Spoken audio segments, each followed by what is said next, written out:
Welcome to 90 Minutes on Film, the place where three distinct individuals give three distinct perspectives on movies that we love, and sometimes a lot from Chris that we hate. My name is Wackoe, and I'm here, of course, with C. Garcia. Yo. And Gabriel, the Calilobo. What up, man?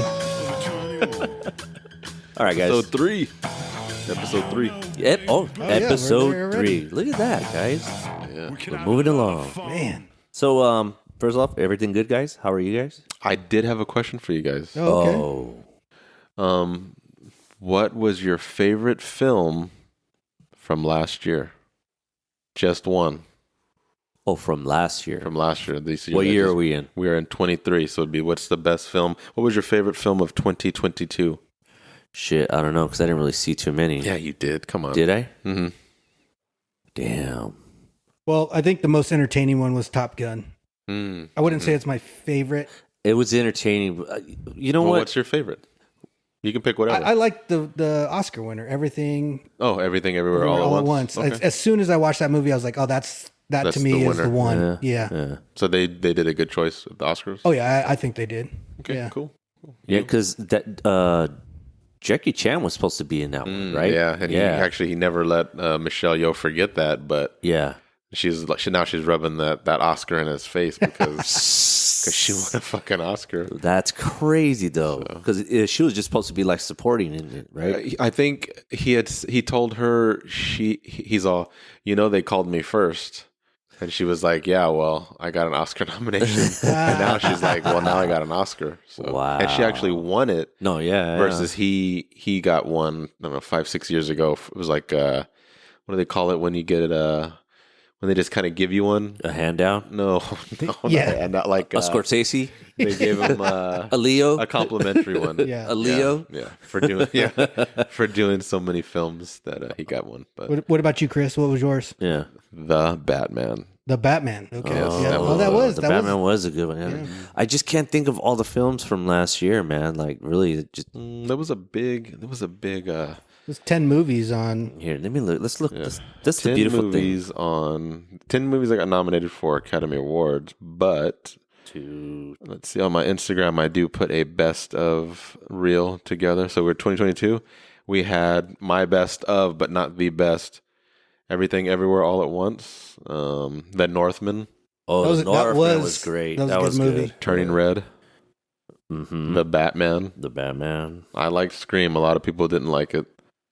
The Unbearable Weight of Massive Talent. The Nicolas Cage. Mm. Men. I don't know if anybody saw that one. Of course, we got Top Gun Maverick. Wakanda Forever. Wakanda Forever. The Black Phone. Nope. Oof, that's my number 2 right there. Nope. Oh, The Whale. I didn't watch that one. That was really good, actually. Yeah, that was was it? good. That was really good. Barbarian. Prey. Of course, Avatar 2. Shotgun Weddings in there. Oh, fuck. Ooh, yeah. Almost forgot. All right, you also got Black Adam. Oh, Jeepers Creepers Reborn. Oh, God. Oh man. Tar was in there as well. That was another good Fableman. movie. Mm-hmm. Yeah. Oh, yeah. All right. Now, I didn't really have a favorite movie. Really? Nah. Wow. Okay. Well, just I checking. don't really, you know what? I really don't have favorite things because, like, when people ask me, they're like, hey, what's your favorite food? I go, it's just what I'm in the mood for. And, like, I feel you. yeah, I don't really have a favorite thing. Like, it's just nothing like that. So, Did you watch Hustle with Adam Sandler? It was a Netflix movie. I don't watch any movies Yeah. with Adam Sandler. Yeah, it was good. that was good. It Yeah, was good. that one was pretty good. Yeah. Only Adam Sandler movie I've seen is Uncut Gems. Great movie. Wow. I just have a thing. I don't know. I'm not into Adam Sandler as an actor. But then again, the running joke of a lot of my friends is like I don't like comedies, which I guess in a way I don't. But I like dark comedies. So what we're gonna do is Fuck. Never mind. I was gonna say anything. we're gonna put Billy Madison on There the we go. list. Okay, let's put it on there. We got to get Chris outside of his Want to box. touch the hiney? I mean, we could do like Dumb and Dumber. That's a classic. Yeah, it is though, but it's just funner to see something. Stripes. Yeah, but that's typical. Coming to America, No, Beverly Hills Cop. Exactly. You're picking things that exactly Too mainstream, man. Right. We gotta throw something at you that's just like a son of a bitch. Well, I know Chris and I saw Uncut Gems together at the movie theater. Oh, cute. We were on a Christmas date Day. night. Yeah, we were on a date Oh, night look at together. that. That's so sweet.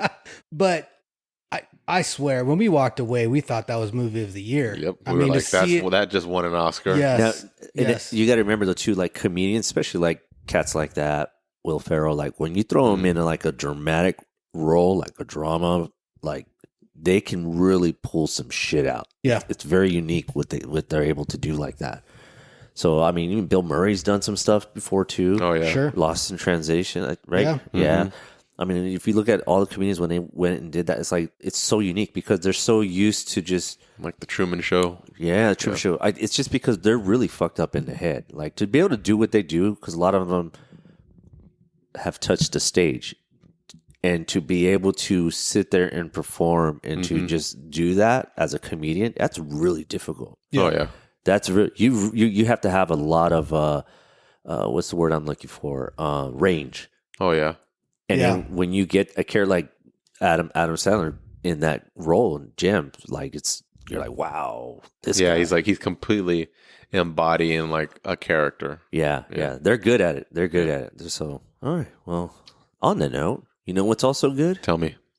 Tell me more. Tell me more. Oh, you people thought we were going to do Grease. We're so today's movie we're doing, guys, is RocknRolla. Yes. Yeah. Ooh. Well, what do you want? You. Dance? You're a dancer. Am I a dancer? I've got some work, 7 million euros, and it won't be protected. Is this a robbery? Yes, it is a robbery. Troubled rock star Johnny Quid is missing or soon dead. Jamie? If he's dead, that's the third time this year. I'm dead, Pete. Dead people don't like company. Your boy ain't dead, is he? Find him. We got your boy. I run this town. And bring the troops. Bring me a body. A blanket ship! But you didn't realize that they had guns? Was war criminals attached to the trigger?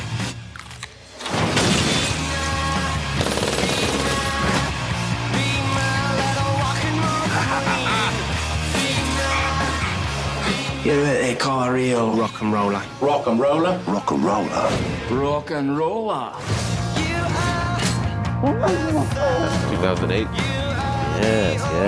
And looking back online, RocknRolla came out October 8th, 2008. All on its lonesome. Nothing else came out that day. Oh, really? Yeah, nothing came out until the following week. I'm sorry. Actually, you know what? 2 days later, Body of Lies, Ridley Scott came out, and City of Ember. I don't think anybody watched that one. Yeah, Guy Ritchie. Guy Ritchie's Guy a Ritchie. good director. He came out with some great movies. So He has. and he's a screenwriter as well. He's a producer and he's the director. I would say my favorite Snatch. Yeah, absolutely. Snatch. know- But he also did Sherlock Holmes. Both the Sherlock Holmes yeah, movies yeah, are yeah, really good as well. Yeah, but I mean, I don't know. Just Snatch is just that. I mean, it's original. Yeah. Yeah. Yeah. And it's like, I guess we get into it. It's like Pulp Fiction on crack. Yes. You know? And I think you can definitely see the influence that Tarantino had on him. And we already spoke about this, Scorsese, with the direction, with the cuts. Right. You know, Right. Yeah. It's just those quick, boom, boom, boom. Just those cuts, man. Like he uses that a lot, but like you said, he's influenced a lot. I think Scorsese and stuff. So yeah. And the needle drops in his movies are. They're stand out, and they're not songs that you would normally put in a movie. Right. But I do think a lot of that is because he's British. Like an American director, they probably would have picked more cliche music to put. Yeah, I never really thought of it like that though. Like somebody from overseas compared to the States, their influence and what they would use for music. Yeah. Because I'll pull up like Lock, Stock, and Two Smoking Barrels. Yeah. and Snatch, and I'll listen to like the soundtracks, and people are always like, "Where is this from? And how did you find this?" It's like it's in a movie. Yeah, you know. yeah. But You're dipping into my what were they shit. thinking? Oh, all right. Sorry. We'll pull back on it. well, let's jump into what do we got? We got synopsis. Synopsis. All Let's right. go to our synopsis guy Oh, over here. Yeah. Yeah, there you go. All right, here we go. Dangerous ride into high crime, where real estate has supplemented drugs in the English market. An old school mobster, a small time crook, and a shady Russian billionaire, all becoming enthusiastic entrepreneurs. London is ground zero for changing times. With millions up for grabs, all of London's criminal underworld conspires in an effort to take their cut. But high rollers and petty criminals jockey for dominance, the true prize being a multi-million-dollar deal that falls into the hands of a junkie rock star presumed to be dead, but is very much alive. Damn, I'm gonna have him start writing my screenplay. That's what I'm saying. synopsises. Yeah. Well, I did minor in English in college. Wow. Oh, look at you. Well, there you go. Shit. Whoa. I feel stupid now. No, not at all. You guys have heard me talk. You got a gold star. Oh, thank you. So with all of that being said on your synopsis there, and of course we've all seen the movie. I hope people who are listening to it have seen the movie, or if not, after they hear this podcast, they want to see the movie. Who is the main character in this film? Ooh. Oh, shit. Like, I know that's because it's, of course, it's an ensemble piece. Same thing with, like, Pulp Fiction. Yeah, who's the main character? But like, so like Reservoir Dogs, same thing. Like, you definitely know who the main character is in Reservoir Dogs. It's Mr. Orange. So in this movie, who's the lead? Archie. The painting. Ooh, I like the painting. That's pretty good that you said Archie. Yeah, because he is. He is narrating. He's narrating. Yes. He's very instrumental in everything that happens in this movie. But I was gonna say it's Johnny Quid. But, yeah. But I think you might be right. I like Archie. that. Another gold star. Yeah. Look at this guy. He's 2 for 2. He's 2 for. That's 2 base hits. You right a there. rock star. Oh, look at Chris. Oh, Chris look at has that gotta guy. Yeah, he's throwing in a sports reference on every podcast. Oh, all moving right. forward. Soon. He's gonna have him written in there. There you go. Yeah. One thing I do like about this is just like how you're mentioning synopsis, like just like the politics and of the real estate money, greed and everything, just the incorporation in the film, it brings to light the city and people. They're really evil ass motherfuckers. Yeah. Behind those scenes, you know, money is power, man. Yep. And that's it's a pretty intricate plot. And I don't want to say they dumbed it down, but I do feel it is dumbed down in the script and the movie so we understand it. Sure. Yeah. Like there's a lot of shit going on, and I think a different director, different writer, they would have executed it differently, and it probably wouldn't have made sense. Like in like a Phantom Menace, like they have this whole political backdrop, and it doesn't fucking make sense. Yeah. Like nobody understands what the hell was going on. Yeah. But they could have done the same thing with this kind of story, but it's pretty concise. And not to dip in the water of like the high school quotes thing though, but one thing that I really did like, kind of like what he said was greed is blind, doesn't know when to stop. Wow. That's very good. Deep. So I wonder what inspired him to write that. But yeah, great film. Yeah. Loved it. Loved the energy. Fun. It's a lot of fun. It's a lot of fun, and I think when he makes these styles of these, how would you kind of categorize this type of style of film? I know we were genre piece. Yeah, it's just it's great, fun. That's the key word. Is fun. Like it's like the overall. It's crime, but yeah, I do think it's a genre piece because there's so much going on, not just crime. And everybody's intimidating in their own way. Even the fucking junkie is scary, because you don't know what he's gonna do. Yeah. Yeah, he's just spontaneous. It's great. I love all the characters in here. I love just the whole vibe of it. It's a great roller coaster ride. Do you guys think that this is a lot more slowed down than Snatch? Oh yeah. Oh yeah, definitely. And then of course, like everybody's seen Lock, Stock, and Two Smoking Barrels, right? Right. I think Snatch is even slower than Yeah. That one. So I think with every movie he's done in this particular genre, he's kind of gotten a little more tame. Like maybe he got it out of his system. Yes. I know everybody's seen The Gentleman. Yes. I do like The Gentleman, but I do think that was his most tame version of this type of story that he's ever done. It was very, very more just chill. It's not as... Not a lot of big name actors in that one. Oh, yeah. Like this one, they're not as established as they are now. No. I mean, 2008, and if you look at everybody in here, like, you know... Oh, yeah. Idris Elba. Like, and he's in a bit part. Yeah. There's a scene right now where he meets Tank. Mm-hmm. And you see the film that's being played in the car because he has a little... But it's interesting. Let me pull this up on his notes. And I kind of, on this thing called the internet, the movie that he's... Do you guys know what movie he's watching right there? Remains of the Day. Right. And the synopsis or whatever... for that movie? Yeah, for that movie.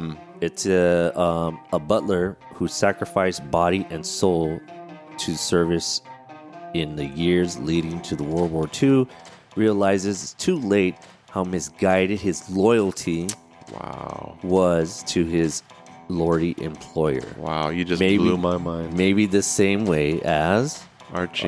Wow, you just blew my mind. I did not even think to look that up. Wow. That's what I do. Very, very good. I would drop the mic, but it's not mine.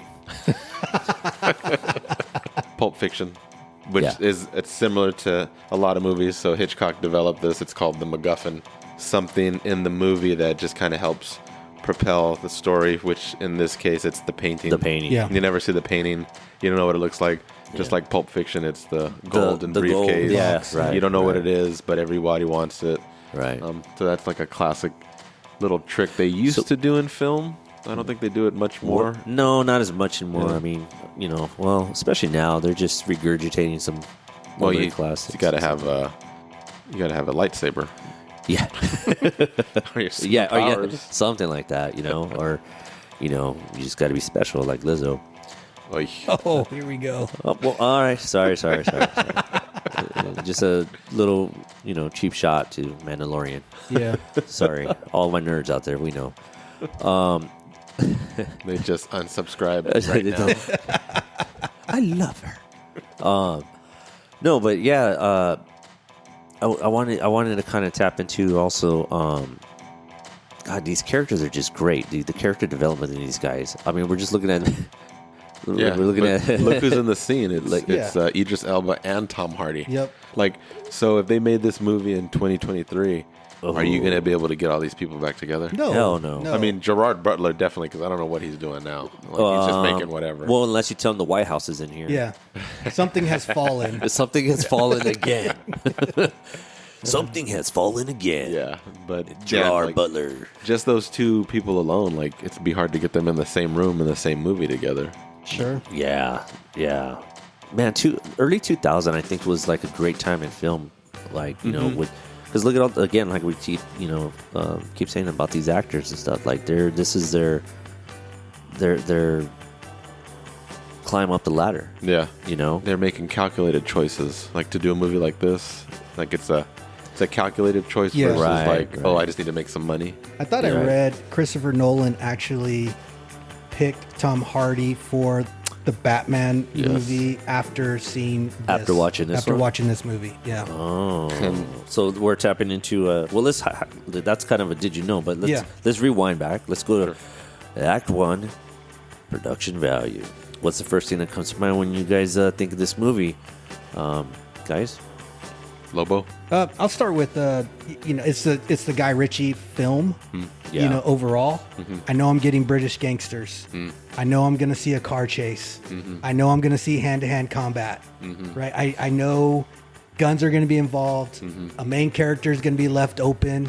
They're gonna use the word "see you next Tuesday" at some point, in the film. So it's that same combo every single time when that comes to mind for me with this Guy Ritchie. It's got that Guy Ritchie signature written all over it.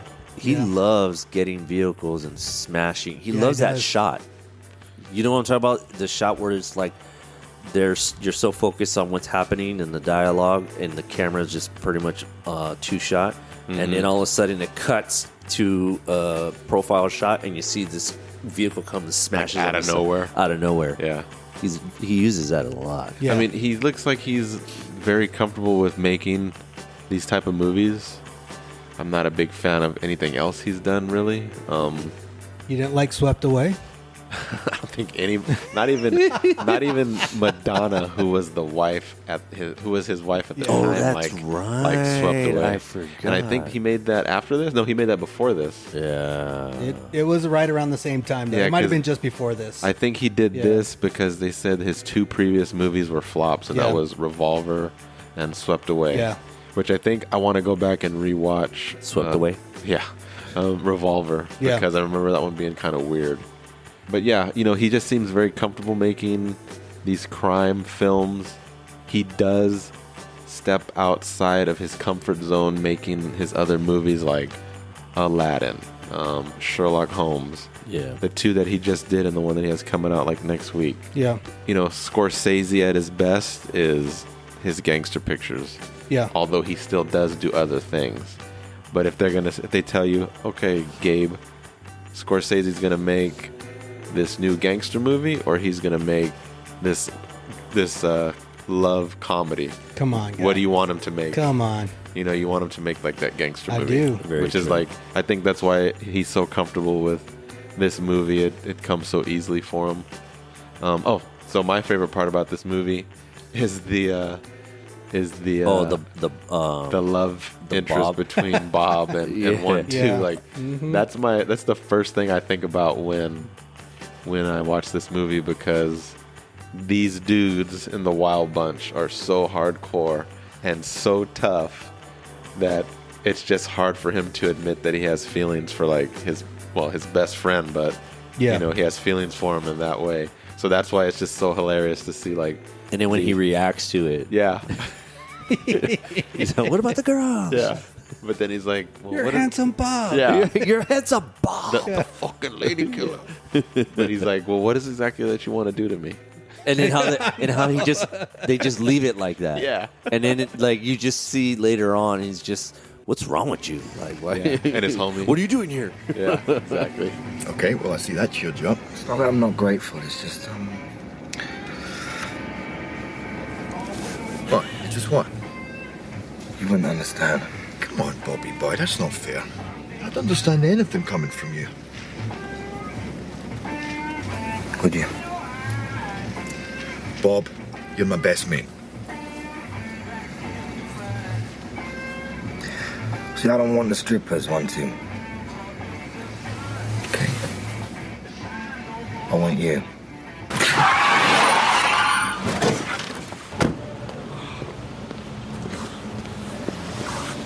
Dirty bastard! Bob, I know all your girlfriends, all of them. Told you, you wouldn't understand. What? I wouldn't understand that you're a fucking homo?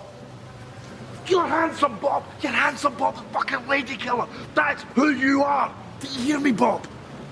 I mean, I've had showers with you, man. You've seen my fucking cock. I should have just kept my mouth shut. Yeah, you're fucking right. You should have kept your mouth shut. We should have just gone and done the strippers like handsome Bob would have done. I'm sorry. I'm sorry. I'm sorry. No, I'm sorry. No, I'm sorry. No, I'm fucking sorry, Bob, all right? I went over the top a bit, and it was a bit of a fucking surprise, Bob. You know, it was a bit of a broadside. It's fine. You know, I mean, there's nothing wrong with being a poof. Or being a gay, or whatever it is you call it. I don't know. I mean, there's going to be plenty of your load in there. Yeah. You'll probably love it. Yeah. What exactly is it that you want to do to me then? Did you know? Did you know? So we were tapping into that just a while ago. Why don't you go ahead and... The brief history on the film and the production. Let's see. Jason Statham was supposed to be in this film. Yep. But instead he decided to make Death Race 2000. Yeah. Don't ask me why. I have no idea. And how many times they've worked together? Prior to this, Multiple times. yeah, 3 times I think prior to this, but Yeah. since then probably a a couple lot more. times after that. Even as well. what's his name? The big tall guy, Vinny. Oh, yeah, Vinny Jones. I think Jones, yeah, yeah, Vinny Jones, yeah. Yeah, he's always in his films. But I think Jason Statham is like his De Niro. Yeah. It's his De Niro to his Scorsese. That's his go-to guy. Yeah. So this was released in October of 2008. Mm-hmm. $18 million budget versus $25 million at the box office. Yes, right. which On is. this thing. I mean, I'm pretty sure that's the U.S. box office. Right? Yeah, that's the U.S. box office. what about I'm pretty sure in the worldwide? UK it probably blew up. It had to Yeah, it has more, to. right? Yeah. Yeah, dude. But if you look back, it said opening weekend, it only made $144,000. That's wild. Could you imagine? Like you just spent $18 million and it only turned back 140 that first weekend. That's crazy. Yeah. Wow. I mean, maybe it just hit at the wrong time. Yeah. I don't know. The other thing too, though, this is a Dark Castle Entertainment production. It's a small company, right? Yeah, Yeah, and they're Dark known. Castle. Yeah, they're known for horror films. So they've done House on Haunted Hill, Gothica. They did House of Wax. Like, I mean, these are the types of movies Dark Castle. So they did. probably put a lot of money up to get this movie made. I'm sure. Imagine how they felt. Yeah, I know. To get $100,000 back in return at opening weekend. They're like, wow. So did you know? For me, it's this is supposed to be the first film of a trilogy. Yeah, that's right. Yeah. Oh, They got too busy. Yeah. And even now, I think they said they just asked him about it, and He says it's not going to happen. yeah. really? So the next one was supposed to have been the real RocknRolla, and then they haven't ever mentioned anything about a part 3. Yeah, because how they let it, how it ended. Mm-hmm. It says they'll be back. Yeah, they'll be back, and it never happened. This is supposed to be one of 3. So I don't know if you guys know too much about this camera wise, but this Aeroflex D20 camera is what's used to shoot this film. And doing a little bit of research, it's only shot 6. They only shot 6 movies total using that camera. Just that specific camera, huh? So What company was that? Do you know? I don't have that. I don't have that down, but Okay. but they did use it in one other Jason Statham movie, which was The Bank Job. So Has to be digital. yeah, And I think around this time they were probably really developing digital technology. okay, So It was changing. The game was changing. like fast. yeah. yeah. And I think the digital cameras back then were probably really huge. Because, when was, This is 08. so 08, right? So was it 2? What was episode 1? Oh boy, episode 1 was 99. 99, and that was the kind of introduction to like shooting digital because Well, I know the first person that really did digital was, oh boy, I want to say it was either David Fincher for Panic Room and Michael Mann for Collateral. So depending on what years those came out. And the digital camera here gives it this grainy effect, or is that they're able to manipulate So the they camera to do this through the computer? No, well, they used to do the digital. I think they really dove into digital cameras in the early 2000s for low light. Okay, So, but 28 Days Later did digital, but I want to say that Yeah. was a DV camera, Wackoe. yeah, that's what DVs were coming through. And then I want to say Collateral did the same thing, but now it's like digital cameras that's what everybody uses. Windhorse. Is the name of the company? No, this was the first film on a prototype of a digital-based Sony DVW. I wonder what company made this. Yeah, and this was in 1996. Oh wow, Yeah. everybody's trying to move away from film. yeah, Yeah, because you can tell See, I was correct right here. Listen. So, in 1999, the movies had gone digital. George Lucas' Star Wars Episode 1, The Phantom Menace, introduced a seamless integrated of digitally shot camera work. Wow. Episode 2, he already gone like primarily digital. So he was like the first to really open the gates. Of course. Yeah. But look at this movie compared to Snatch. Like, it's rich. It is so warm. The visuals. And then you look at RocknRolla. It's very clean. Yes. Very angled. So you can tell it's shot digitally. Oh, yeah, Yeah. definitely. Way different look, which, Is that the DP? Maybe. You know. Oh, well, of course. DP always has something to do with it when it comes to that. Yeah. How about cast and crew, man? I mean, we've been talking about some of the cast members and stuff in this film, and it's stacked. Yeah, and I don't want to say it's stacked like our last movie was. You know, just before they were about to break out. Yeah. Yes. Gerard Butler. Yep. Of course. Mark Strong. It's like if you ever want to, it's like you're casting for a bad guy that you want to scare the shit out of you. He's Mark Strong. He's great at that. He's so great at that. Tom Hardy, little baby Tom Hardy. So young though, right? Yeah. And then you got Idris Elba. Yeah, Idris Elba. Mm-hmm. And what do you got? Thandie Newton. Yeah. Tom Wilkinson, who out of character, being a bad guy. General Lord Cornwallis, though, he was a bad guy in The Patriot. How about never seen it. Yeah. How about Ludacris? Yeah. Do you know what? We're gonna save that one. Okay. We're gonna save all that right, one. We're gonna save that. I had a feeling that's gonna pop up. I really do have a feeling. So Guy Ritchie, writer director. DP David Higgs. I don't know. I don't think he set the world on fire. I don't really. No, not really. No, not. I didn't really look him up too much. I'm not impressed with the cinematography on this film. I'm not a cinematographer, but in comparison to what Guy Ritchie did in Lock, Stock, and Two Smoking Barrels with like no money, and then what he did in Snatch, like visually, those are light years away from this movie right here. Very but true. Then again, $18 million budget. So I guess we'll put Ludacris in the next category. Why aren't you a bigger star? Right? Well, why aren't you a bigger star?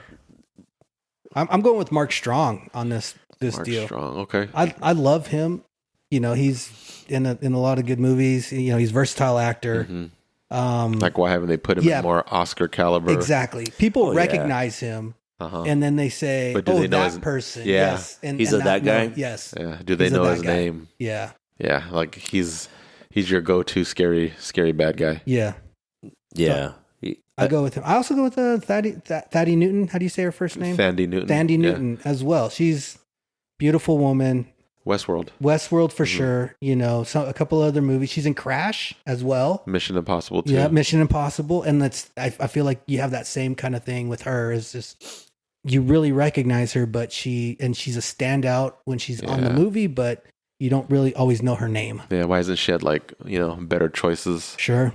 I mean, usually all it is the choices, Yeah. And the money. But then I think, you commit to something like Westworld. That is a commitment. That's a multi-year commitment. Because how many seasons they went with that? Or? 3 or 4? They got into 3. And then they pulled the plug. And then they pulled the plug at either 3 or the start of 4, something like that. Yeah. And then they leave it hanging? I didn't get a chance. I didn't get out of 2. Like, I got halfway through 2, and I'm like, we were talking at lunch one day about this AI stuff, and they started getting a little wild, and I was like, I'm out. Yeah, dude. And I watched the first season of Westworld, and I was kind of into it. It's kind of weird, but I am one of those guys that love the original Westworld with Yul Brynner, bro. So unless you're remaking that in the form of a television show, like, I'm not really listening. Yeah, so I just kind of classic. I bounced after season 1. Classic. Chris, did you have a bigger star on this one? I did not, because the guy that plays Johnny Quid, what's his name? I can't remember. Toby. Kebbell. Yeah.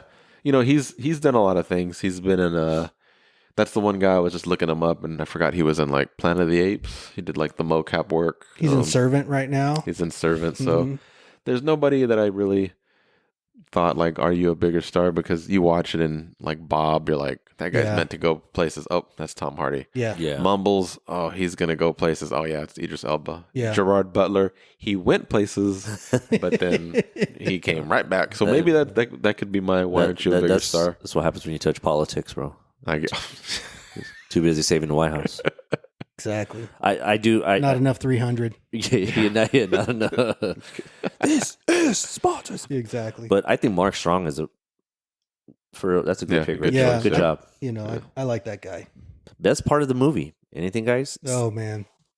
I got the Archie slap on this thing. The slap. Like, when he started talking about the slap, he's like, nah, no. The hand. Hit him with the right. Bandy, you ever ask a stupid question like that again, you see Danny there? He's going to slap you. I'm sorry, Arch. I was just trying to use initiative. Danny, slap him. With the right, Danny, properly. No. Come on, do it properly with the back of the right hand. What, is this a tennis match, Arch? Slap him.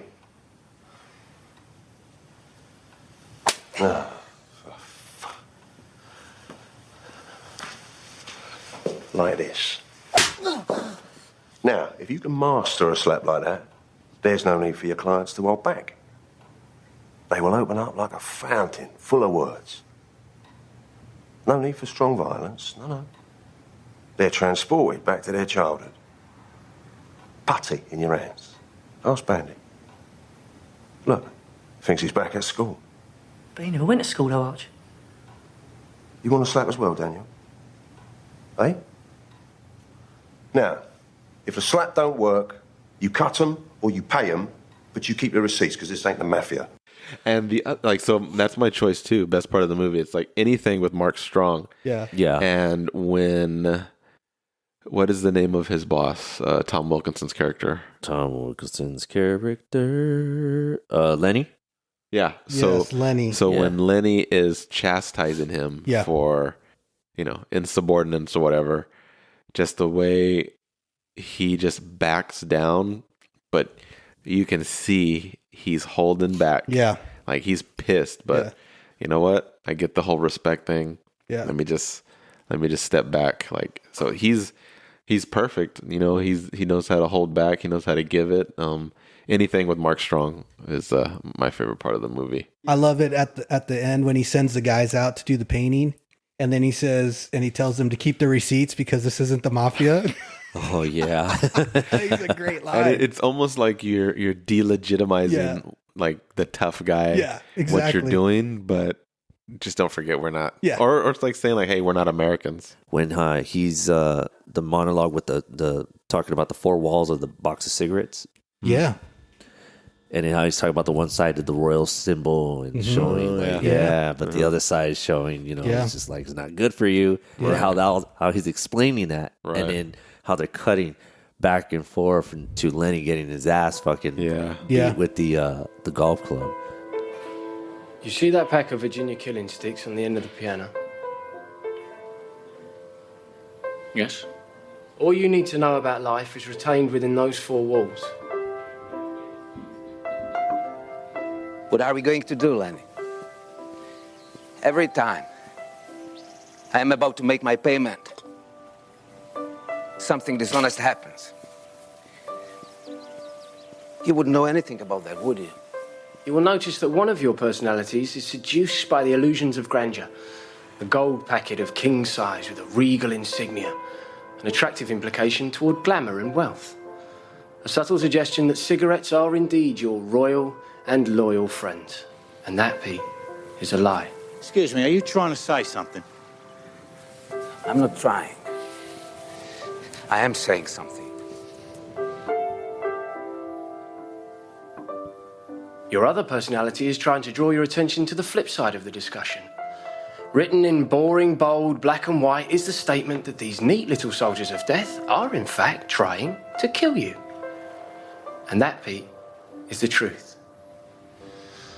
I think you forget who you're talking to, you insolent bastard. I think you forget where you are, you fucking immigrant. Oh, beauty is a beguiling call to death, and I'm addicted to the sweet pitch of its siren. This is my land, it's my fucking show. I run this town. I really like this. Yeah, that's another good scene. And it's well thought out. Sure. Like he thinks it out. And that's what I liked about it, is just that how he integrated like those two different sequences into that, and just as you said, it was well thought out. Yeah. And it was just not like, because I knew when I had first seen this, like, years in, and then rewatching it again, I was just like, oh yeah, here's the scene. And when basically he's like, hey, there's like nobody here. He goes, oh, I had it cleared out just for us. I'm like, this guy's going to get fucked. Oh, yeah. Right. And then this is where the old school is going to get taught on the new school. So do you think Lenny knew that from that moment? Or do you think I don't think so because he's so high on his fucking horse. Yeah. Thinking that he runs this fucking town and shit. He's a dick. He's a dumbass. Yeah. Fucking totally. Like, that ego, it could kill you. Yeah. And it's just cool to see him cast in a role like this because it's just different. Yeah. And I want to say around this time he was nominated for Academy Award on something.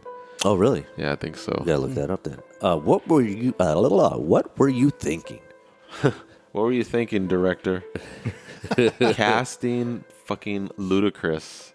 Oh, so here we go. Here we go. That he's on screen right now too. So yeah, like what were you thinking casting Ludacris? Like, I mean, I know rappers and singers are all performers, but some people just can't act. Like, I do not think he belonged in this movie. No. And I don't even know. There was really no need for him, to be honest. I mean, there's not really a need for it to be two American managers, really. Yeah. No, but maybe because in Snatch there was Americans in there, like Dennis Farina and his bodyguard, like those guys were American. Right. Maybe that's why, but dude, what the fuck were you thinking casting Chris Bridges in this movie? Yeah. Like, I totally agree. I really don't think that, Ludacris has really made a big difference, big splash in this, to be honest. In anything? Was he just in Fast and the Furious? Come on, Fast and the Furious, bro. I've only seen the first movie. Yeah, that's it? That's it. Oh, you haven't seen the other ones. He's in the other ones. He's not even in the first one. Bro, they're going after the first one. I think they're going to Mars, but on X. Yeah, they might be. But exactly. It's crazy. Yeah, it's just those are just like fun, dumb. Like it's like a Rambo. You just want to just see popcorn cinema. It's like with Rambo. I just want to see guys getting shot up, shit blowing up, and then stupid quotes. So does he develop any acting chops as the movies have progressed? No. No, he's still the same guy. No, bro, he's still he's just being ludicrous. Ludacris is being ludicrous everywhere. Like seriously, he's kind of funny, in the Fast and the Furious movies. Oh yeah, I mean he fits. Yeah, I guess he fits so. in. But yeah. Shout out to the writer. Yeah, absolutely. Not him. So I'm a little bit more on the positive side on what they were thinking because I want to ask Guy Ritchie, as the writer, what is his inspiration for writing like a single strong woman? Like, where is he getting that from? So you have Stella in this movie, the wife, and the wife and the gentleman as well. He goes after this really strong woman character. Like, what's his inspiration behind that? Oh, nice. That's a good question. Yeah. Yep. And then the other thing too, kind of what we were talking about. I said, hey, I had something on the music a little bit as well. Is I want to know, like, how are they selecting those songs? Yeah. I mean, because they're in the background as well, like playing in the background. And they're used a lot for transitions. Exactly. They transition, they give you the buildup. Yes. As well. And so how are they selecting those songs to fit in those pieces, like in the movie, and then just letting it lay in the background? Yeah, and did he write the script with that particular song Because like in what mind? Scorsese's did with was it Goodfellas? How they actually played the song from Eric Clapton. Yeah, Eric Clapton. Layla? Yeah, and that's Goodfellas. Goodfellas, as like they're shooting it to set the tone to help with the camera movement and everything. So like and I'm just curious. So in contrast to the last episode we did Almost Famous, like Cameron Crowe had his playlist, already chosen when the movie gets made.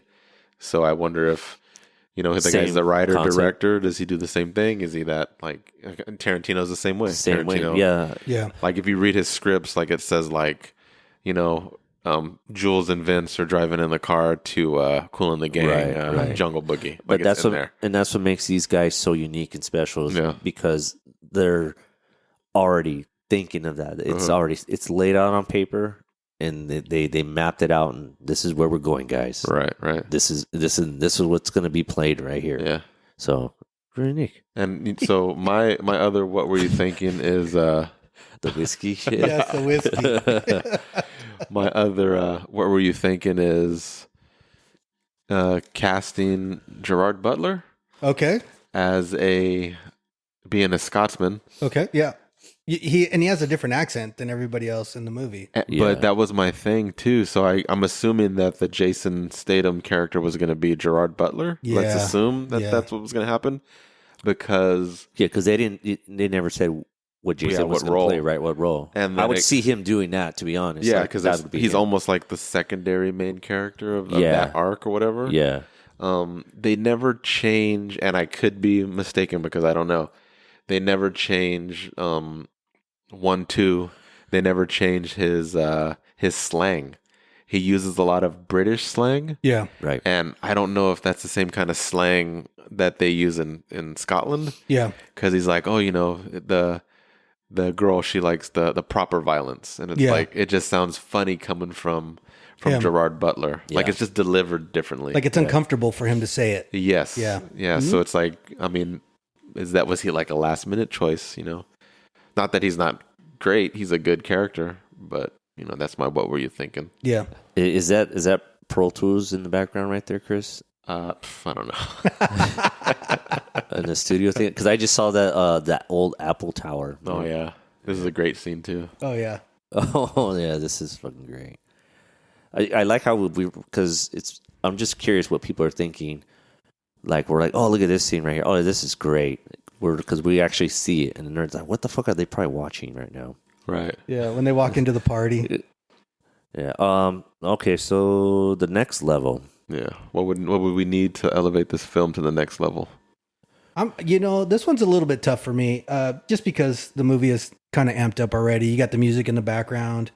I would honestly, I'd like to see Lenny be a little bit more pissed off when the Russian when he comes out and he says, that motherfucker tried to poison me or whatever he says. So you would want Lenny to be a little bit more crazy, yeah, a little bit more crazy, aggressive. yeah, because he's not. He's like an idiot, more gangster. He's like stumbling. Exactly. He's an old school gangster, but he's like stumbling over himself. Yeah, through the entire movie. But maybe they ain't gangsters. Yeah, that's true. But That's maybe true. they're doing that as a contrast because it's like they're calling his bluff. Like he's been bluffing this whole time. He just does mean shit and sends people to prison. Yeah, just to show that he's like tough, but he's not. But he's really getting rid of his competition. Oh, what are you trying to say? He was a snitch?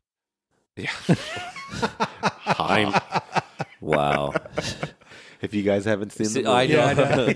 Spoiler. Exactly. I'm assuming that people. Well, no, that's right. Huh? Not many people probably have seen this movie or not. Well, I think it's. I don't want to say it's a secret, but it's kind of overlooked. Yeah, it's is. an overlooked. I mean, it comes up at the end. Should we do like disclaimers in the beginning or something? Spoilers? Like, if you haven't seen this movie, we suggest you watch this movie. Well, I mean, I think my goal. Because we are going to go in it. Yeah. My goal for this podcast is like, if you haven't seen it, hopefully this will get you to watch it. Yeah, you want. Or if you have seen it, you'll be like, oh yeah, that's my favorite part too. All right. Yeah. I would have liked to bring this to the next level for me. Quicker cuts, because I like the sporadicness of Snatch. So you like a little bit more of those quick cuts. Yeah, it's like I like let's get it going, let's make it happen. I mean, but then again, it's a little bit more of a mellow story. Yeah. Versus the last one is just like a wild ride. Who do you think danced better? Because I do like how they did that, like in how they put the subtitles. The subtitles just on the side. Like, and that's another like Scorsese thing. It is, huh? Like remember when was it Frankie and Joe Pesci are talking at the bus stop and they're covering their mouth. It's like these are just like those Scorsese tricks. I mean, I'm not mad at it because it influences all of these guys, but yeah. So faster cuts for me, take it to the next level. I would have liked better American casting. You didn't like Jeremy Piven? I love Jeremy Piven, Okay, good. and I think they could have. He's hilarious. They could have combined those two characters. Just to get it should have just been him, to be honest. Yeah, it's like you didn't need Ludacris. No, you didn't. It's like Guy Ritchie, man. You only got $18 million. Like, you could have saved one. Yeah, you could have saved yourself like $5,000 right there. I don't know. I'm just saying. We know he might get nominated for an Academy Award, but right. Before we go and head out to a break, I just want to ask you guys what kind of drink that just gets you like a Lenny when you're like, this guy's trying to fucking poison fuck. me? Is there a drink where you Yes. drink it? You're like, shit. Yes, there is. Which is what would be yours? It's called a 50-50. Ooh. It is, the Japanese plum wine and cold sake. Wow. Yeah. How about you? Well, I'm a whiskey drinker. Yes. So anytime anybody tries to offer me tequila of some sort, I'm out the door. It's like I don't do tequila, bro. I'll go stumbling out the door. It's I over for don't me. do tequila at all. As Chris, I'm a whiskey or Yeah. cognac guy. Like And for I don't the- fuck with no tequila. And for the listening public, he was just offered tequila 55 minutes ago. Yes. And I said no. Now, this bottle in particular that I offer everyone just a taste is from Mark Wahlberg, which Mark Wahlberg dropping, Yeah. little jam. there. Yeah, I got it. Hit me right on my toe. It's like, maybe it's good. Maybe it's not. Maybe go fuck yourself. Exactly. So what we're gonna do is we're gonna take a break and go Take ahead a and shot of tequila. get a taste of that All Mark right, we'll Wahlberg, give it a little taste. and then we'll be right back. All right. Well, what's wrong? Where's the famous Archie smile? You got to watch yourself with this lot. I mean, they times are changing. They ain't no respecters of the old school. Oh, bollocks. There's no school like the old school, and I'm the fucking headmaster. That's why he come to me. Got it? And we are back. So we went ahead and had these guys had a little taste of that Mark Wahlberg. Man, How that was it? Smooth. Yeah. Yeah. Dangerous. That was actually really good. It is. Yeah. It I is. appreciate it, Wacko. Thank you. It is dangerous. Could sit there and drink that like... Yeah. And I'm afraid that if you sat there and drank it for more than like 2 or 3, it would just sneak up on you. Oh, you'd be fucked up. Yeah, at the end. no. Yeah. Good job, Marky Mark. Good job. For an actor, he's a hell of a distiller. Yeah. All right. So Act 2. Yep. The cutting room floor. Cool. So whose performance could be completely edited out? I think we've been talking about this whole day. Do I need to like You go. I actually have somebody a little bit different. I know you're going with Ludacris, but Yeah. I like Think Tank, but I don't think he needs to be in the movie. Yeah, I do feel on some of them there's some character. It's a little overpopulated with characters, so yeah, maybe Tank could have.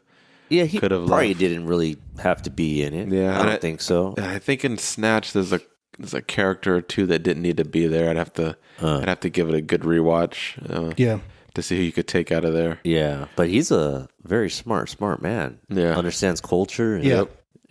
Yeah. I mean, it's funny. Like you're seeing him and you're looking at the back of his head because you're getting that Pulp Fiction, type of look. It's a lot of odes to, Quentin Tarantino. Not seeing the picture or not seeing all of that big stuff time. in the back of the heads and everything else. But yeah, I kind of think, either develop him more and give him more into it or cut him out. Yeah. Yeah. I mean, me definitely, like I already said, cut Luda. Yeah, I'm with you on that. But I think that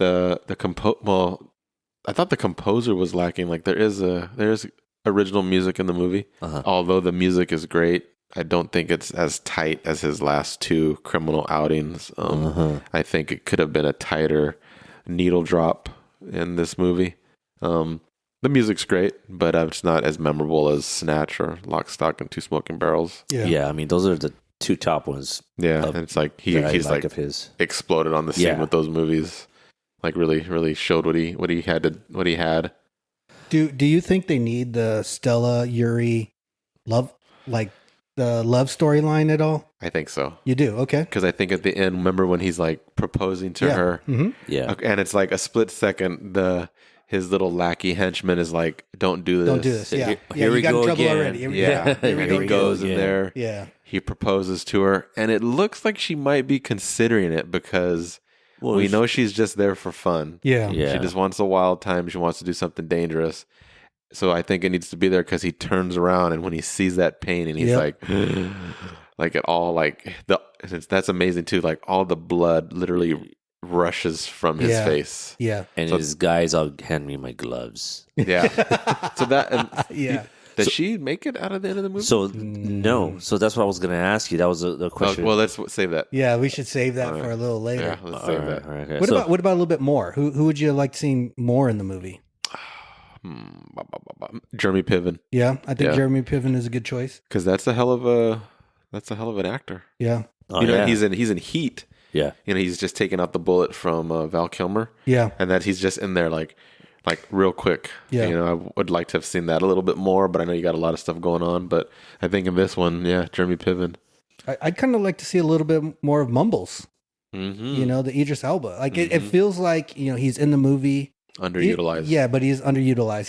He's 1-2's like equal partner, but it feels like he's not getting enough screen time. Yeah, yeah. And it's funny. You look at the poster, and it's Thandie Newton, Gerard Butler dead center, and then Johnny Quid. Yeah, and it's like they should have been like an ensemble picture, like Snatch and Snatch. Like they're all lined up side by side. Yeah, because there's so many characters. Or Once Upon a Time in Hollywood has that same thing. Yeah, multiple characters up there. Yeah.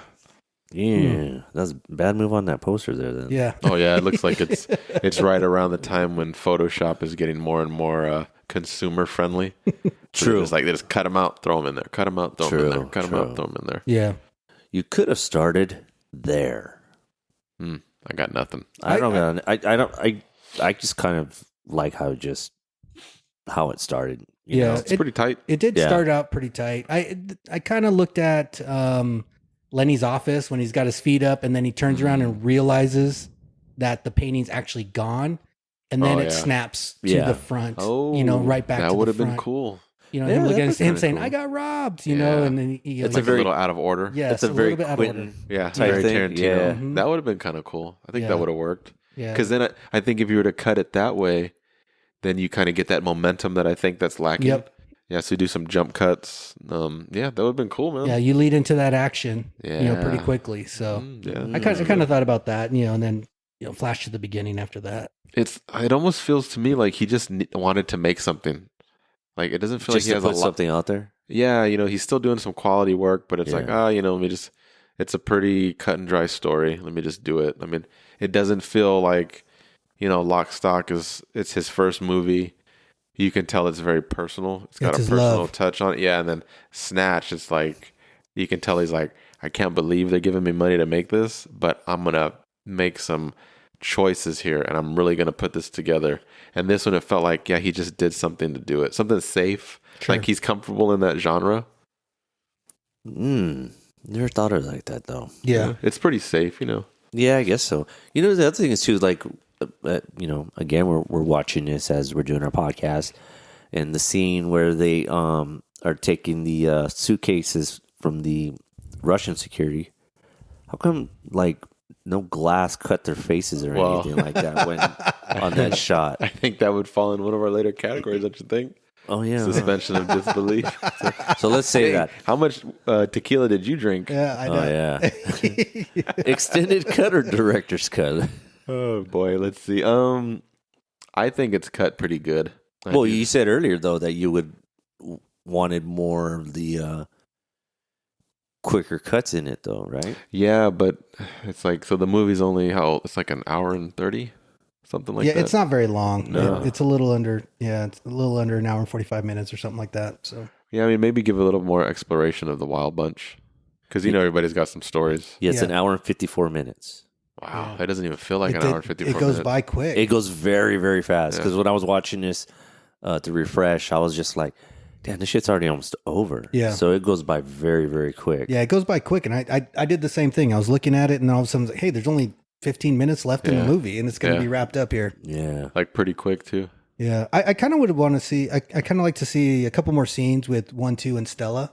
Yeah. A little bit more, because there's some good banter that's there. Yeah. Between the two of them. So a little sexual tension between those guys. I mean, I know, you would say that. I know they hook it up. It seems like I go to that every time now. Last podcast, this guy was all over Penny Single Lane. Gabe. Penny Lane. So single Gabe would have thought, like, bro. So single Gabe would have liked to see more 1, 2, and Stella. Wait, let's not get to the quantum leap here too quick. Right? Oh, it's true. No.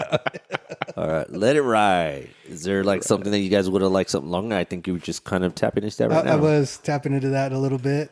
Yeah. And I put exactly the same. Oh, let it ride. I would like to have seen the dance number between Stella and 1, 2. Yeah. Kind of play out a little bit more. I would have liked to just like let it sit on that instead of cutting away like back and forth. because it kind of bugged me because it was just like I wanted to see that. you know, the whole dance scene and just let him having that convo, just going as with the subtitles, just and it's popping intercutting up. with, and it's intercutting with the whole thing about the papers, and the lawyer, and the lawyer. Yeah, and it's almost so. Maybe when you think about it, maybe he had too much footage, so he had to intercut, maybe because you know how it is. But even that though, that scene itself with the mumbles of lawyers, and then Bob coming in, that wouldn't really take that long. That could have been quick, right? Yeah. I mean, it just depends on the way you do it. Maybe he wanted to create some momentum with it. I guess so. I don't know. Do you have anything? Yeah, I kind of want to see Mumbles and 1-2 when they're talking about Handsome Bob being gay or a puff. Like, I love it how they use the word puff. Yeah. And how I think it's funny. That's why I want to see a couple more. When Mumbles is like, everybody knows except for you. Like, you're the only guy that doesn't know. It is funny though. That Handsome Bob, is a puff. Hilarious. So it's I'd love to see that a little bit more, because he's like totally broken about it. 1-2's totally broken about the fact that he's gay. So, but is he broken over the fact that he's gay, or because he did what he did? Because he did what he did, right? And he can't let it go. And which comes up at the end. It's so funny though, because like through the whole film until they actually show what he did, I'm just like, I think they could have taken that out, but they could have. I think they should have just let that. That's am I tapping into something here? Yeah, you are. God damn it! That's all we've been doing through this whole thing, right? All right, I'll just save it. All right. Well, you know what? Let me just go ahead. Let it go, Wackoe. Let it go. Look at. We're gonna take a pause here a little bit, and I'm gonna pay attention to what the heck we're doing. So let's take a break. Okay. And I wasn't done yet. Oh shit! I just think that in the same scene with the dancing, that should have been extended. Yes. The scene with Bob and Stella's husband, like Tom Hardy plays that so well. Yeah. And like he's flirting with this guy, and he just, and then his response to the way he's acting with him, they're just fucking perfect. Yeah. Like, and Tom Hardy's like using his eyes, and he's giving like the little like movements of his shoulder, and just like the way he's doing, and the guy is just like completely entranced by the way Tom Hardy is like flirting with him. Give me your number. Yeah, and he just like takes it and just like throws it at him, and it's so great because Tom Hardy he's not acting feminine, he's still acting manly, right. But he's just delivering it a certain way. Yeah, it's just fucking great. But anyway, that's why Tom is Tom. He's an actor. He is an actor. All right, so now you want to take a break? All right, let's go ahead and take a break while we're watching these Russians chase. All right, never. We're taking a break. We'll be right back. There's something about Bob that I don't think you know. What's that then? That he's a puff. How the fuck did you know that? Come on, everyone knows he's a flamer. You're the only one that doesn't know. He likes the boys. There's sausage and beans all day long, mate. What the fuck are you talking about? Did he make a pass at you? Yes, he fucking did. So what's the problem, eh? It was supposed to be his last night. You took care of him. That's what friends do for one another. Well done. And I won't tell the chaps. The fuck do you mean? You won't tell the chaps what? So what did you do? Did you suck his... Hey, that's enough, all right? What the fuck is going on here? You must have touched him. No. Eh? Hold on. He just asked if I wanted to dance, that's all. Was it a slow dance?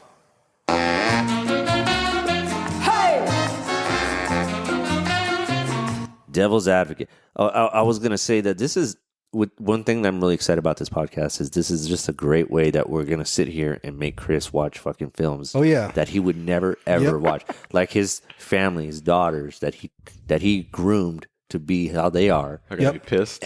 Are going to be like, what the hell are you watching? And Like, his what? wife, It's made in Manhattan. What do you his want? wife's gonna be like, "Oh my god, I can't believe we're watching this! Exactly. This is She's gonna be great. so happy. I'm excited. Just All right, wait till we get to Rudy. For Love of the Game. Oh, that's those are all sports movies, right? Exactly. Yeah, he's all like, wait. I mean, I'll do Major League. Major League would be a great one. Major League's great. Yeah, that was a good one. Major League's that. very bad. What are the best sport films that you've seen that you really liked? Oh, Moneyball. Moneyball's good. Oh yeah, Moneyball. That's a good one. Is pool considered sports now? Yeah, it is. Yeah, Color of Money. Color of Money. I figured that was coming. We got to do that one though. What about Kingpin? Kingpin. He got game. He got game is good. All right, see, okay. All right, you're there. Yeah, You're there. Okay. So I'm passing. Okay. You're all right. All right. We'll give you your movie card back. All right. All right. So you can only save one. I think we're all gonna have the same one. Who do you got? Mark Strong. Yeah, I got the same thing. Because it's a revolving door with everybody else. No, yeah, you could have literally taken the cast from Snatch and put them in this movie. Yes. And it would have been cool. I'd like to see, make everybody a little bit older because Snatch is probably like 99, maybe 2000. Right. Everybody could still be in this movie. Everybody, all the same characters. Yeah, there wasn't. I know it's a later category for us, but I didn't come across any like RIPs or anything in this movie. Yeah, everybody's still. Also, everyone's still kicking, huh? Yeah. Oh, I really wanted to hear Sleepwalker. All right. You said the same one, Mark Strong? Yeah, no, definitely. I think that's the guy. I definitely. He's the GOAT. Yeah. That's just great. You ever hit anybody with the golf club? Gabe? I have not. He plays very well, so he hasn't needed to. Yeah. Maybe if he lost. Yeah. I did slam my golf club against the ground the other day. I did get pissed off, and that's not normal for me. Oh, wow. Oh, yeah. Oh, I take the fifth. Yeah. Quantum Leap. You're beaming into somebody, guys. Who is it going to be? Would you change that outcome? Mumbles. Yeah. Because he's like the fucking coolest guy. He is the coolest of the bunch. Yeah. Like, he doesn't say much. Nope. But he's fucking cool. He's kind of the smart one, too. Yeah. Which is just, they call him Mumbles. But yeah, he's the coolest one. I mean, I don't know if I'd change anything. I think if you were to change any aspect of this movie, a way that a character acts throughout, like it would have completely skewed the story. Yeah. And that's the thing about this film, and even like other Snatch, and like everything is so connected together. You pull one little puzzle piece out, it could really change the dynamics outside of Ludacris. It changes the dynamics of the whole film. So it's like a house of cards. Yeah, there you go. House of Cards. Gabe? I think I'm going with 1-2 on this. Because of Thandie Newton? That might be part of it. No, it's really because he gets to sleep with Bob. He gets to dance with Bob. But I would hope that he would be a smarter thief. I mean, he's just kind of a bumbling idiot the entire time. They all are. They kind of all are. Yeah. But then again, too, when you go, when we've seen Snatch and also they're always bumbling. They're always like, Jesus, like how are you guys even thieves or even anything that you guys are? But I think that's why we're intrigued with it and we like it, Yeah, because like you could see yourself in that position. You're like, because that would be me. I'm a dumbass sometimes, and it did say sometimes. Only. I said sometimes though. Yeah. Sometimes. You should have said once in a while. Once in a while. All right. Cool. Moving on. Thank you, Single Gabe. Yeah. My wife's going to be happy about that. These two episodes, man. She's really going to start thinking about. It's like, what's up with this guy? So there's actually 4 hosts of this podcast: Wackoe, CE, Gabe, and Single Gabe. There you go. Yeah. So we got and it just seems that Single Gabe likes to pop out anytime we're talking about any sexual things in these films. So we already know. Oh man, who gets the Oscar? Hypothetically, I think it's going to be unanimous with all of us. You going Mark Strong again? Yeah, Mark. Yeah, Strong. me too. Yeah. Single Gabe says Thandie Newton. Yeah, I mean, you sure not Ludacris? No, yeah. He's right there. He's close. He's close. Maybe a couple more lines of dialogue. Definitely. Qualified. Just a little more time. A little more time on screen. A little more screen time. So we didn't really get to tap this on the last one, but like for the Oscar category, during this year, which was what again? 2008. This is 2008, right? Yeah, So who would have won the Oscar, or who did win the Oscar that year? Did you already look? No, we should look at that. So Oscar winners for the 80th Academy Awards in 2008 Oh my God, Daniel Day-Lewis. Yeah, best actor. Wow, what was that one for? There Will Be Blood. There Will Be Blood. Best picture. Uh-huh. No Country for Old Men. It's a great movie. That one's a good They one. even got best adapted screenplay. Uh-huh. Let's see. Javier Bardem got best supporting actor. Same movie. Film. Yeah, right. Let's see. As far as nominees, these are just awards. Nominees. Yeah, No Country for Old Men really did damage that year. Oh yeah, they swept it. You think Javier's gonna bring that character to life in Ariel? Live action? Stupid. Can you imagine? Yeah, so those are the winners for that year. All right. Yeah, cool. leading role, Johnny Depp, George Clooney, Tommy Lee Jones, not for No Country for Old Men. Viggo Mortensen. Wow, Eastern Promises. I had no idea. Yeah. Casey Affleck. Philip Seymour Hoffman got nominated for Charlie Wilson's War. And Tom Wilkinson, who was in this movie, he got nominated for Michael Clayton. Oh, really? Yeah. Oh, okay. How interesting to be nominated the same year that you're in this movie. There you go. See? Wow. Aren't you glad we kind of deep dived into that? Yeah, that's a good one. All right. Suspension of disbelief. All right, I got to jump in this one. Go. I was tapping it earlier. Yeah. Go for it. All right, so they're robbing the Russian dudes, right? Uh-huh. Getting that second round of, what is it, 7 million pounds, right? Which is like, what, 14 million American, or is it reverse? Or is it? Or 3.5? Who knows? Let me get my euro. Are we talking? Wait, hold on. Are we talking? Are we talking then, or are we talking now? Because we're talking now, our dollar value ain't shit. Yeah. It's probably like $5. Go for Well, it. anyways, so yeah, the car gets hit, right? You know, and they break a glass with the axe, and the guys are just literally, well, one of them, the skinnier guy, looking up.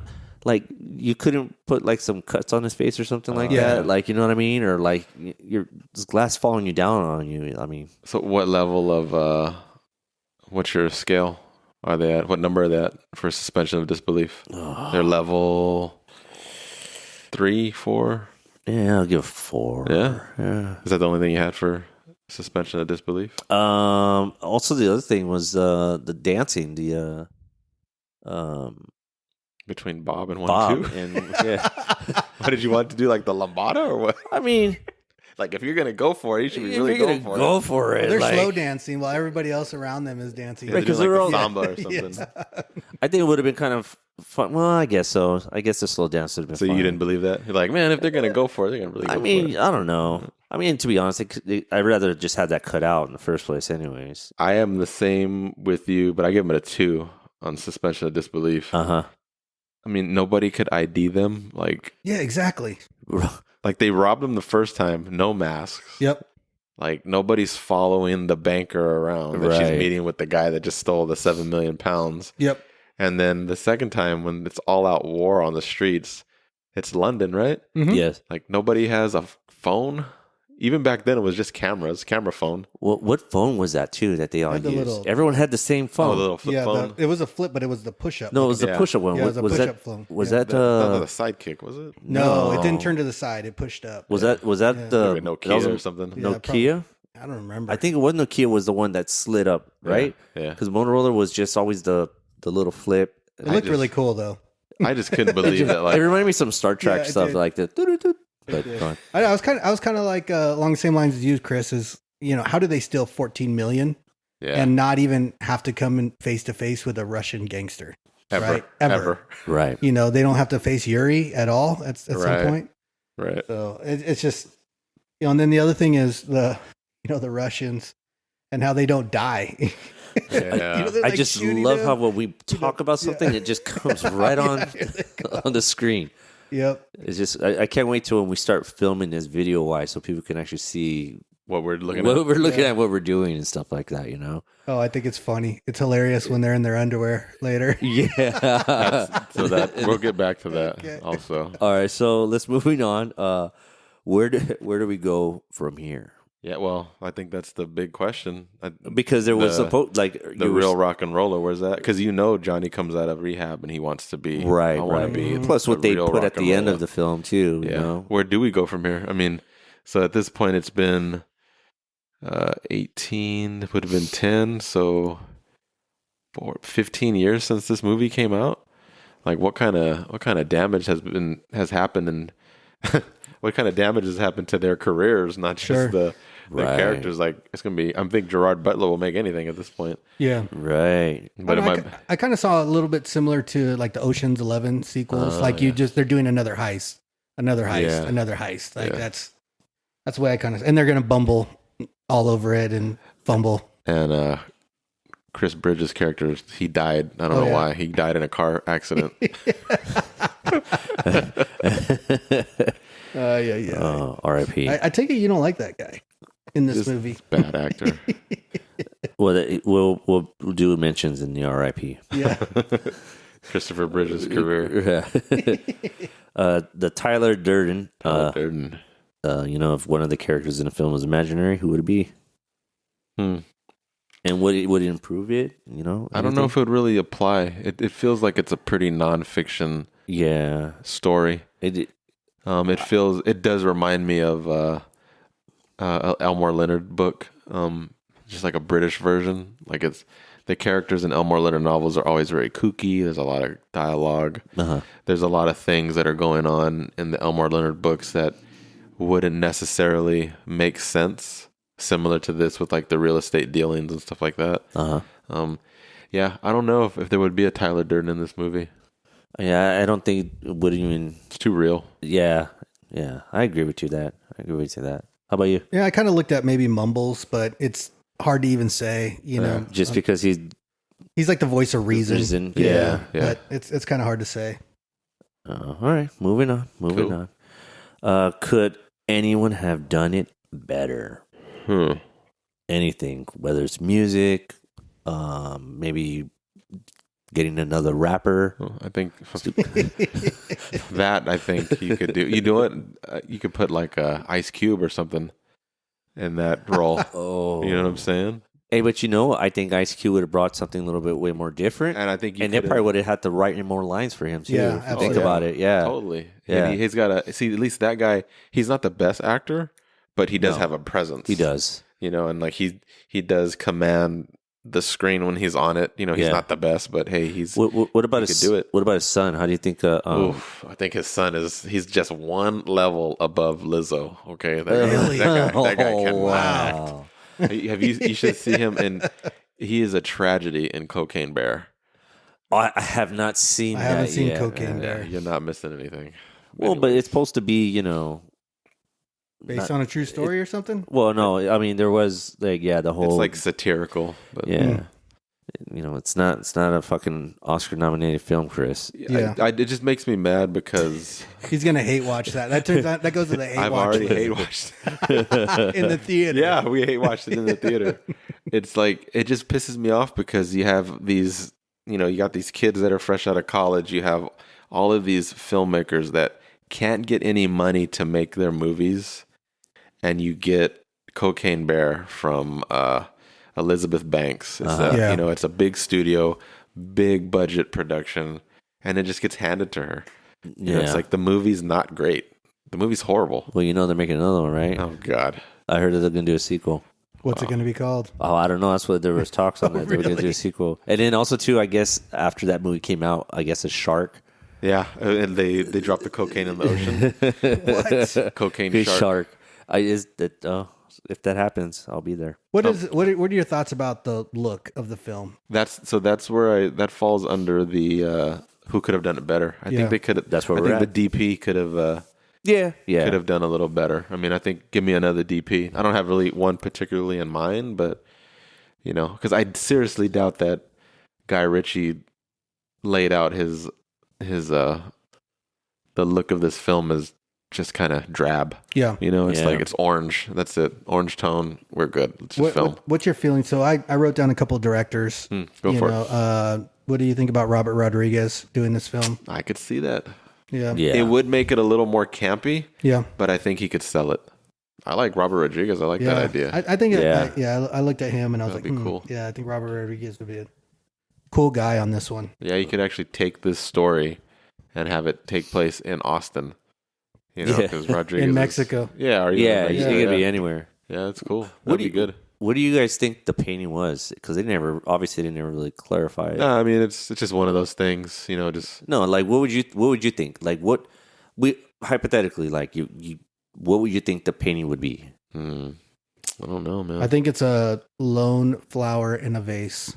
Or it's like something cheesy. Something very cheesy. Because this is something that he really likes, and obviously it gives him good luck, right? And then when other people, when she even looked at it, she's like, "Oh, do you like it?" Yeah. I think you're right. Like it's just something like so basic. Yeah. All right, moving on. Any high school yearbook quotes? I think I tapped the one I was saying earlier. I got one. Go for it though. You got one. I got Calilobo. one. I'm going with there's no school like old school. And I'm the fucking headmaster. And I'm the fucking headmaster. Same one that I got, dude.